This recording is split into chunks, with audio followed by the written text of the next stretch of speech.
Hello everyone, welcome to our channel. బంగాళాఖాతంలో ఏర్పడిన మరొక ఉపరితల ఆవర్తన ద్రోణి తెలుగు రాష్ట్రంలోని పలు జిల్లాల్లో నమోదు కానున్నటువంటి వర్షాలు వివరాలకు వెళ్ళి వాతావరణ పరిస్థితులను తెలుసుకునే ముందు మీరు ఇంకా మన ఛానల్ కనుక సబ్స్క్రైబ్ చేయనట్లయితే వెంటనే సబ్స్క్రైబ్ చేసి పక్కన ఉన్న బెల్ ఐకాన్ని కూడా క్లిక్ చేసేయండి.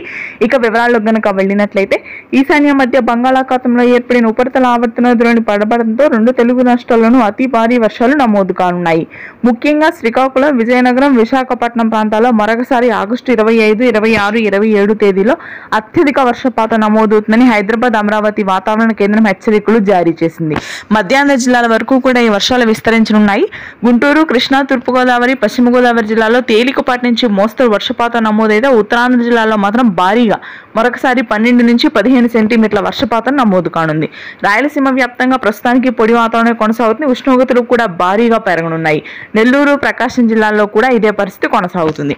ఇక తెలంగాణ వాతావరణం కనుక తెలుసుకున్నట్లయితే మధ్య తెలంగాణ ప్రాంతాల్లో తేలికపాటి వర్షాలు, ఉత్తర తెలంగాణ ప్రాంతాల్లో మరొకసారి భారీ వర్షాలు ఉండనున్నాయి.